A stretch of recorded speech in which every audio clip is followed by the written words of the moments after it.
Greetings, all! Today, we'll be examining the common, normal flying type Pokemon Spearow, the Tiny Bird Pokémon, and its uncommon evolution Fearow, the Beak Pokémon. While they might come off as little more than noisy and irritant to some, the members of the Spearow family are nonetheless fierce creatures that can make good use of their sharp beaks to make life hectic for those that dare to enter into their territory. Spearow have small bodies with beige feathers covering the lower bodies, with darker brown feathers on their tail, neck, and head, black feathers on their back, and red feathers on their wings to stand out from the rest of their form. They further possess beige pinkish legs with 3 digits of the sharp white claws, 2 in the front and 1 in the back for stability, as well as black eyes with white sclera and a short stubby pink beak. Their evolved form, Fearow, sport much larger bodies with massive broad wings covered in dark brown feathers in most places, with only beige feathers found on the tips of the wings and their back, also having feet with 4 digits instead of 3, 3 in the front instead of 2. They now sport a red crest of feathers on their head like a mohawk, with beady black eyes and a long, sharp, pointed beak. Spearow are fairly simple creatures like Pidgey that primarily feed on insects that they reveal from tall grass by rapidly beating their wings. While Spearow are unable to do much else in battle even these gusts of air, it more than provides them the energy they need to survive with little trouble. In comparison to their docile contemporary, Spearow are fierce creatures that value their territory above all other things and will flit about rapidly in the air to keep a vigilant watch over their home at all times. Unfortunately, their small wings are relatively lacking in muscle strength and must be flapped rapidly for them to remain airborne at all. In their current form, they have no way to fly more than a few dozen feet off the ground without putting themselves in danger if they become too tired to fly. To make up for this, Spearow rapidly fly around their territory when not pecking a bug-type Pokemon in the grass for food, and recklessly attack any creature that dares to approach them with great tenacity, even if their attacks have no effect at all. This rarely ever proves to be a major issue with trainers and other wild Pokemon, but what really makes these birds dangerous is the fact that they tend to fly in huge flocks that can form with just the cry of a single Spearow to mount an offensive assault against others. Unlike their pre-evolved form, Fearow are tough birds with excellent stamina and have little difficulty flying in the air as a result of their huge wing size, and can fly for an entire day on end without ever landing and only flapping the wings a couple times, even if carrying a heavy load. This allows Fearow to not only make extremely quick escapes by rocketing upwards with a single large flap of their wings, but it further allows them to maintain a considerably large territorial space and are not confined to a small area like Spearow are. This is reflected in ancient murals, and the birds often depicted in said murals as great sky guardians that carefully watch over the lands they call home and assault those they feel do not belong in their land. While this unfortunately means that Fearow cannot usually exist in large flocks that make Spearow a significant threat to others, this is of little consequence to them, as they are able to defend themselves surprisingly well in close quarters with their beak. Instead of insects, Fearow generally prey on small mammals and even fish on occasion, the latter being very common in the Alola region, where they will circle around the ocean searching for food, using their long beaks to pluck the hapless creatures from the habitat, or to steal them when in the form of someone else's food before flying off. This is greatly helped by their keen eyesight, which is strong enough to give them access to the keen eye ability as a base ability, though individuals are also able to track the quick motions of enemies with extreme precision to strike the most vulnerable parts with little hesitation, can also have access to Sniper as a hidden ability.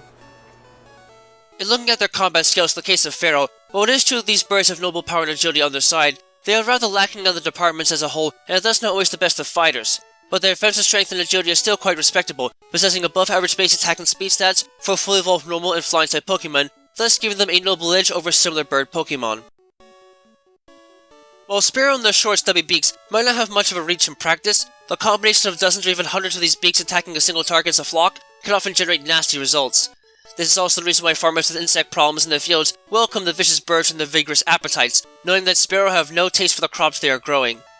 Although this means that they are generally limited to basic attacks like peck and aerial ace early on, and do not naturally learn a wide variety of moves, these small birds do have a significant advantage over most young bird Pokemon in that they in their evolved form Fearow learn the mirror move technique earlier than almost any other Pokemon with the exception of Chatot. At a young age, this can give these birds a huge advantage over stronger opponents as long as they manage to survive the first strike, something that young Spearow will often take advantage of if possible in the wild.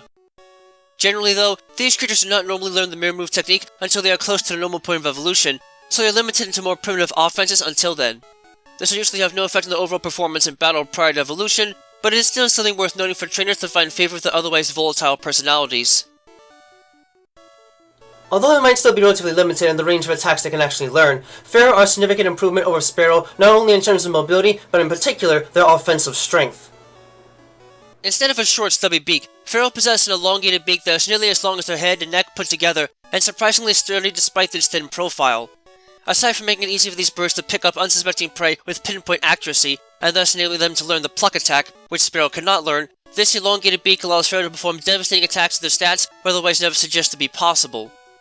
While some other bird Pokemon might have greater physical strength than Fearow, these birds are essentially the masters of the drill peck attack due to the way they execute it. In some cases, the drill peck attack is accessible to a Pokemon because they have a triple joint system at the base of their beak that allows them to rotate it at high speeds for short periods of time. Fearow do not possess such a joint system and instead use their entire bodies to deliver the move. Before attacking, Fearow will quickly rise up into the air at a sharp angle relative to the position of their target. Once at sufficient height, these birds rapidly dive at a steep angle and rotate their entire bodies rapidly like an enormous corkscrew. The addition of their large wings allows Fearow to stop in mid-flight to avoid a counter or otherwise change their trajectory, so dodging their attack is beyond difficult in most cases. Because these birds effectively hit the target with the full mass of their body instead of just their beaks, the piercing damage of their drill peck attack is astounding and can even penetrate armor in some cases, a feat that no other bird Pokemon can perform efficiently. In fact, this ability is so advanced in Fearow that they could easily use the same process to utilize the powerful Drill Run attack, a move only they and a few others can actually learn. Overall, this makes Fearow a significant threat on the battlefield, and that should be taken seriously at all times, regardless of the situation. Birds are really not the kind of beings that I find myself very keen towards, and these rabid beasts are no exception to the rule at any age or stage of development. Spearow might be rather small and not much of a threat towards most Pokemon, but what they lack in power, they more than make up for in ferocity and viciousness. Heck, even if I could easily dropkick one over the back fence, I wouldn't want to be anywhere near them if possible, if only because they tend to fly in large flocks, meaning that a single Spearow is rarely ever a single Spearow. And Fearow can just go fly somewhere else, as their massive wings and elongated beak make them the worst brutes to have a cookout near, given that they can literally pluck food right out of your hands. Of course, if you really get unlucky, they might even take you for a ride, and given that they tend to fly great distances before needing to rest, it might not be fun if you just get dropped off in the middle of nowhere and have to find your way back home on your own. Small and tenacious as juveniles, and big and bold as adults, the members of the Spearow family can be a serious nuisance if their talented beaks cannot be blocked against. They may not look as tough as some others when comparing their raw strength, but if you get in the way of these birds, they won't think twice about using those beaks of theirs to inflict some nasty wounds on you. As such, do yourself a favor and keep an eye out for them if you find yourself stuck in their territory, as the looming shadow they cast across the ground might be the only warning you get to take cover if you want to avoid their piercing and spinning blows from on high.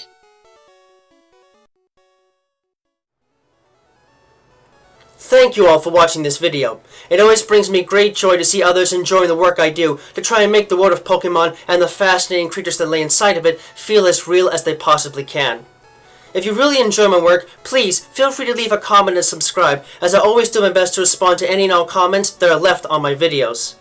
In addition, if you wish to learn more about my work and help support it, you can find links to my Patreon page, as well as email and other contact information to my work on DeviantArt in the video description down below. Furthermore, you can find a link to my Discord server there as well if you'd like to get a first glimpse at what videos are coming up next and converse with other fans of the world of Pokemon. Thank you for taking the time to watch this, and have a wonderful rest of your day.